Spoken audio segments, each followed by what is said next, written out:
we all know those days that you're like, oh, I don't want to work out. And then you go work out and you feel phenomenal, right? Those tend to be the best workout days. Well, it's because you just changed your state completely.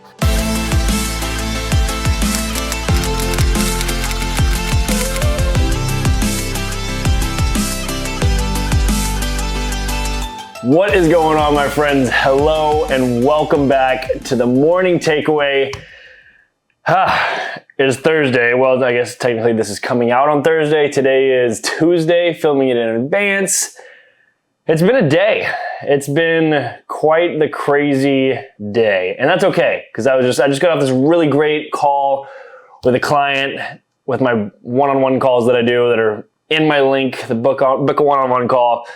That's one of my favorite things to do, just like interact one-on-one, and I'm feeling refreshed. So I want to jump on here, and you'll notice my mic isn't here. It's because I ran out of space on my MacBook, but that's okay. I'll figure that out too because I got a wireless mic.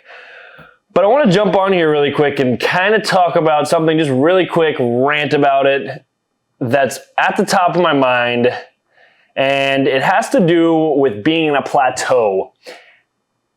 Especially when it comes to fitness. I think it's really plausible and relatable to certain aspects of life as well. So, and before we get into this, again, I want to reiterate, the best way you can help me out is by sharing this show. If there's something that I say that you can take away, you enjoy, maybe you relate with it, and you think somebody else would be able to take something away, no pun intended, then please share the show. Don't forget to like the video, comment what topics maybe you want to hear us talk about, what guests potentially later on down the road that you want to see or hear, and don't forget to subscribe. So without getting into that stuff anymore, let's talk about being in a plateau. And I want to start with a quote. I didn't write it on the board, but I heard a quote the other day, and it really has stuck with me for the past 6 or 7 days. I don't know. And it said, success is positioning. And I got to thinking about that in the sense that, what does that mean? And I think what it means is exactly what I harp on every single day. It's doing the little things right. It's the compound effect of positioning yourself with the time that you have to create the life that you want to create later on down the line. I just did a post yesterday on my Instagram that showed when I was like 8 years ago, super skinny, little, and whatever, and just trusting the process. And now I'm getting to where I want to be in that dream body, right? And it's 8 years ago, you can visualize it, but you're like, oh my God, it's going to take forever to get there. And it's very discouraging. And along the way, there's a lot of plateaus. And that's what I want to talk about. So I want to start by using my own example, and then I'm going to use my best friend's example. And I don't think he'll be mad at me for including him in this, but I want to talk about it. So for my own life right now, I feel very bored in my training. And that's totally normal. We all get bored if it's not fresh, right? But the hard part about programming and fitness is that if you remain consistent with random workouts, your body will progress, but you're not going to progress as much as you would like to if you stick to, let's say, the same 5 workouts on a 5-day split over a 4 to 5 to 6 week period and progress through those and utilize progressive overload, yada, yada, yada. That's normal. But right now, it's just kind of been like my philosophy on training has been the same, which is fine. But I'm kind of feeling like, oh, I want to switch it up, right? So how do you get through that plateau of like, okay, I feel like I look the same. I want to change that. Or I am in life, I am depressed. How do I change that? And ultimately, my short form answer and what I want to kind of rant on is to change your state.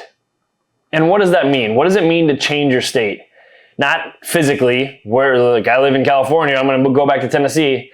No, excuse me, I have a message. The changing your state refers to your emotional state. And Tony Robbins talks about this all the time. What does he do every single morning? And I kind of got this from him. He takes a cold shower. It's the first thing he does because he hates the thought of it. He does it every single day. I do it every single day, and I always brace that like initial turn on in the shower. But what does it do? An adrenaline rush. And it immediately changes your state. Your brain goes in this fight or flight. And psychologically, physiologically, there's all these things happening that ultimately take you out of that present being, right? Maybe it's not taking you out of the present being. Maybe it's putting you more present in that being, right? You are so overwhelmed by that cold water or whatever is changing your state, right? So let's take fitness, for example. I'm going to start a new training split next week where I'm not going to run for about a month or two. Instead, I'm going to bike because I miss my bike, number one. But two, I'm going to bike 15 to 30 miles every other day, keep on with my walks and making sure I'm getting my 10,000 steps. But then I'm going to implement more high-intensity workouts because I love the feeling that I get after high-intensity workouts. It's kind of the same feeling that I get after running, but it's achieving a different goal. And to change that state, you have to put a different stimulus on your body. To change your state, you have to put a different excitement into those potential stimuluses, right? Like all these crazy routines that I've constructed into my life, I've gotten excited about in the mornings to, hey, I'm going to try this and see how I feel, right?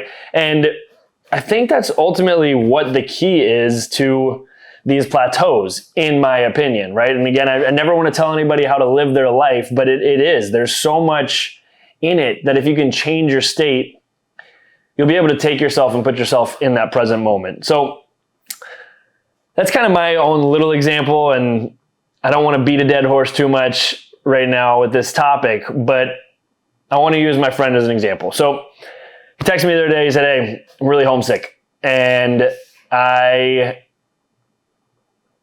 kind of asked him, I said, well, what's going on? Like, what do you miss about it? And a couple minutes later, whatever, he's like, I don't know if that's the right term.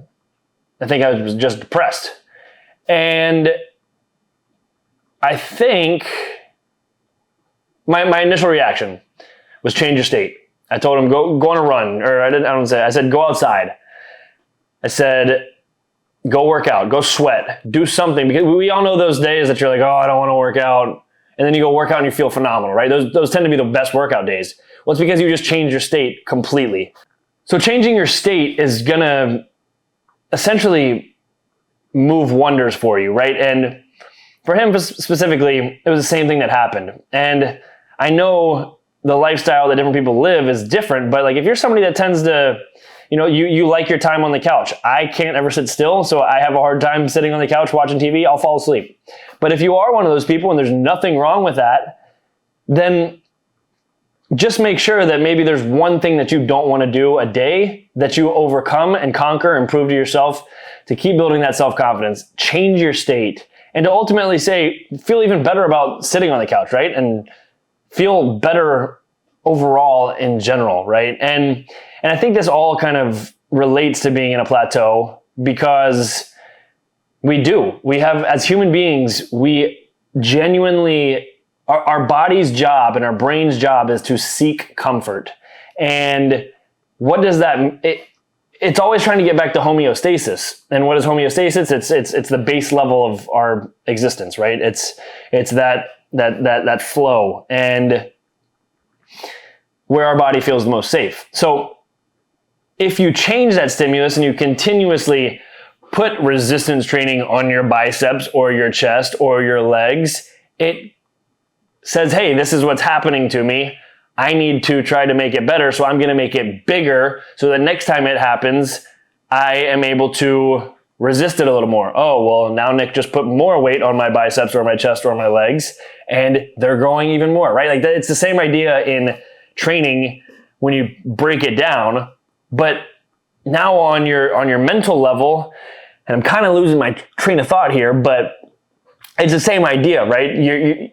You're trying to switch up that stimulus every single day because your body wants to be comfortable. And the more that we can begin to get excited about uncomfortability and being in states that challenge us, the more our bodies are going to be able to, bodies and minds most specifically, are going to be able to adapt and change and grow as human beings, as people, and feel like we can really take on anything, right? And I think that's something that we are all longing for, that confidence in almost any situation. And I can't speak for everyone, but that is something I see very prominent, not only in my own life, but clients' lives that I talk to, and the list goes on. So, in short, change your state, do something physically to change up your emotions. If you're depressed, you just went through maybe a bad breakup, like going to sweat, like maybe you might still think of it, but